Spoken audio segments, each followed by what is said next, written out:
Then the Lord said to Moses, Set up the tabernacle, the tent of meeting, on the first day of the first month.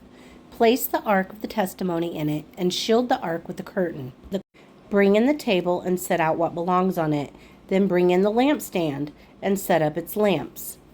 Place the gold altar of incense in front of the ark of the testimony, and put the curtain at the entrance to the tabernacle.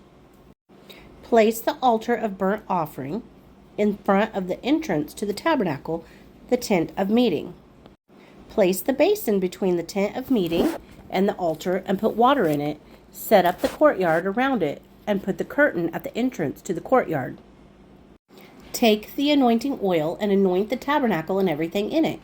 Consecrate it and its furnishings, and it will be holy. Then anoint the altar of burnt offering and all its utensils. Consecrate the altar, and it will be most holy. Anoint the basin and its stand, and consecrate them. Bring Aaron and his sons to the entrance to the tent of meeting, and wash them with water.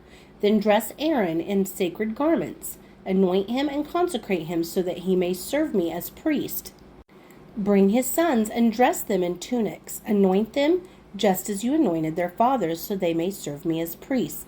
Their anointing will be to priesthood that will continue all generations to come. Moses did everything just as the Lord commanded him. So the tabernacle was set up on the first day of the first month in the second year.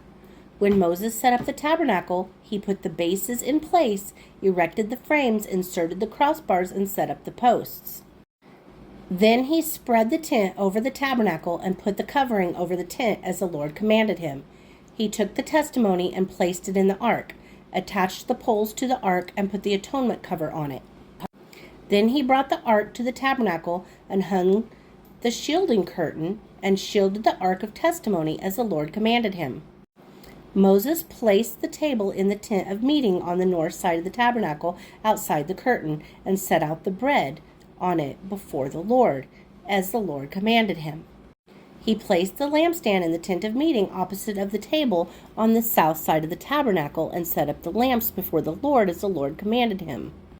Moses placed the gold altar in the tent of meeting in front of the curtain and burned fragrant incense on it as the Lord commanded him. And then he put the curtain at the entrance to the tabernacle. He set the altar of burnt offering near the entrance to the tabernacle, the tent of meeting, and offered it burnt offerings and grain offerings as the Lord commanded him. He placed the basin between the tent of meeting and the altar and put water on it for washing, and Moses and Aaron and his son used it to wash their hands and feet. They washed whenever they entered the tent of meeting or approached the altar as the Lord commanded Moses. Then Moses set up the courtyard around the tabernacle and altar and put up the curtain at the entrance to the courtyard, and so Moses finished the work. Then the cloud covered the tent of meeting, and the glory of the Lord filled the tabernacle. Moses could not enter the tent of meeting because the cloud had settled upon it, and the glory of the Lord filled the tabernacle. In all the travels of the Israelites, whenever the cloud lifted from above the tabernacle, they would set out. But if the cloud did not lift, they did not set out until the day it lifted. So the cloud of the Lord was over the tabernacle by day, and fire was in the cloud by night, in the sight of all the houses of Israel during their travels.